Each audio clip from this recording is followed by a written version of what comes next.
मोकामा में जो हुआ है बहुत दुखद है। हत्या की दौड़ शुरू हुई है। एनडीए के लोग जंगल राज महागठबंधन के लिए कहते नहीं रुकते, लालू जी की याद दिलाते रहते हैं। अमित शाह जी हो या जो भी लोग हों, वो जंगल राज की याद दिलाते हैं। लेकिन इससे ज्यादा जो कल मोकामा में हुआ है, इससे ज्यादा जंगल राज का और कोई प्रमाण देने की मेरे ख्याल किसी को आवश्यकता नहीं होगी। आप देख रहे हैं केवल सच। नमस्कार, मैं सत्यम शुभम केवल सच से।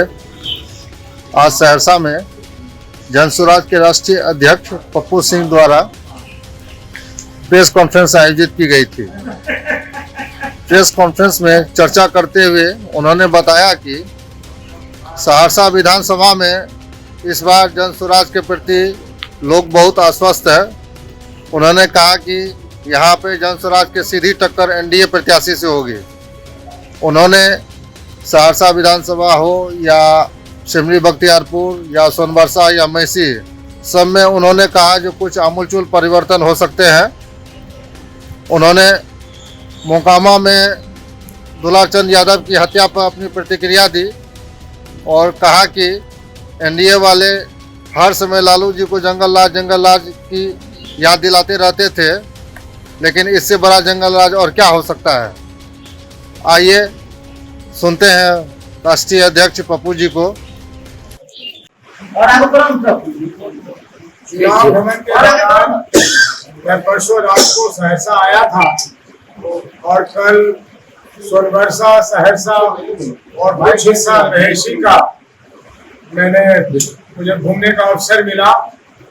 तो मैंने जो पाया जमीन पे, मैं चाह रहा था कि आप लोगों से साझा कर लूं। क्या हुआ? और जनसुराज की अगर टक्कर माने तो टक्कर इन सभी जगहों पे हमें एनडीए के उम्मीदवार से मिल रही है। महागठबंधन जमीन पर कहीं दिखलाई नहीं दे रहा। जब सहरसा लौट के आते हैं तो लोग बताते हैं अपनी अपनी आंकलन और कहते हैं कि भाई महागठबंधन के लोग भी बहुत मेहनत कर रहे हैं, लेकिन जमीन पे ये दिखने को नहीं मिलता है। और जनसुराज के प्रति जो एक लोगों के अंदर एक विश्वास पैदा हो गया है, वो देखने से बहुत संतुष्टि मिलती है। मुझे लगता है कि यहाँ जो 6 तारीख को चुनाव होने वाला है, हम सभी जगह पे, सहरसा में, महेशी में, सोनबरसा में और सिमरी बख्तियारपुर में जनसुराज की बहुत अच्छी प्रदर्शन होने वाली है। परिणाम तो ऊपर वाले के हाथ में होता है, लेकिन एक नए दल के लिए जहां बहुत जगह हमारे वो उम्मीदवार लड़ रहे हैं जो पहली बारी चुनाव लड़ रहे हैं, ऐसे में भी जनता की जो भावना है अपने प्रत्याशियों के बारे में और जनसुराज के बारे में, वो विश्वास दिलाता है कि जनसुराज की इस बार व्यवस्था अवश्य बनेगी।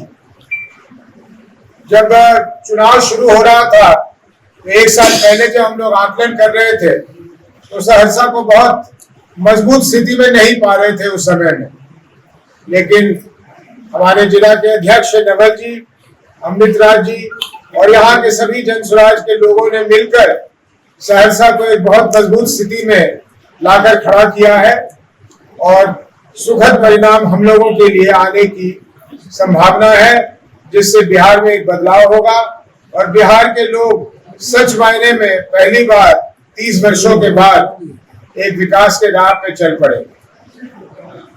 मेरा इतना ही कहना था। कोई प्रश्न हो तो जरूर पूछिए। मोकामा में हुआ हत्याकांड से क्या कहना? मोकामा में जो हुआ है बहुत दुखद है। हत्या की दौड़ शुरू हुई है। एनडीए के लोग जंगल राज महागठबंधन के लिए कहते नहीं रुकते, लालू जी की याद दिलाते रहते हैं। अमित शाह जी हो या जो भी लोग हों, वो जंगल राज की याद दिलाते हैं। लेकिन इससे ज्यादा जो कल मोकामा में हुआ है, इससे ज्यादा जंगल राज का और कोई प्रमाण देने की मेरे ख्याल किसी को आवश्यकता नहीं होगी। मैं मोकामा पे इसलिए ज्यादा नहीं बोल रहा हूं कि मामला जो है वो अभी उसकी तफ्तीश चल रही है। वहां से जो बातें निकल के आ रही हैं, एक बात स्पष्ट है कि दुलाल चंद यादव की हत्या की गई। दूसरी बात जो स्पष्ट है वो ये है कि उसमें अनंत सिंह जी के काफिला की भागीदारी थी। अब गोली किसने चलाई?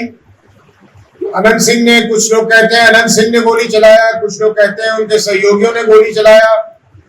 तो इस मामले में मैं पुलिस की सहायता ये करना चाहूंगा कि अपने तरफ से कोई वक्तव्य देके उनके लिए और परेशानी को ना बढ़ाऊं। मैं आशा करता हूं कि आज शाम तक या ज्यादा से ज्यादा कल तक जो सच होगा उसको पुलिस निकाल के हमारे सामने लाएगी और फिर इस पे विस्तृत हम वक्तव्य देंगे। इस बीच में हमारे प्रदेश के अध्यक्ष मनोज भारती जी और हमारे पार्टी के अन्य बड़े जो नेतागण हैं वो सब मोकामा के लिए जा चुके हैं, शायद पहुंच भी गए होंगे, और फिर उनसे भी जो सूचना मिलेगी उस आधार पर फिर मैं आगे कोई बोलूंगा। कितना सीट पे जनसुराज जीतने जा रही है इस बार? ये कहना बहुत मुश्किल है, ये भविष्यवाणी के तरह होगा और मैं भविष्यवाणी में विश्वास नहीं रखता। लेकिन मैं ये कह सकता हूं कि अधिकांश जगह पे जैसे जैसे चुनाव नजदीक आ रहा है, आज से एक हफ्ते पहले जो स्थिति थी उस स्थिति में काफी परिवर्तन है। आज से एक हफ्ते पहले हम अपने आप को 70-80 जगह पे सीधे मुकाबले में देख रहे थे, वो तादाद बढ़ के अब 100 के ऊपर चला गया। और मुझे लगता है कि पहले चरण की चुनाव 6 तारीख को जो चुनाव है उसके आते आते हम अधिकांश जगहों पर सीधे मुकाबले में होंगे। हमारे सामने या कहीं एनडीए के लोग होंगे या कहीं महागठबंधन के लोग।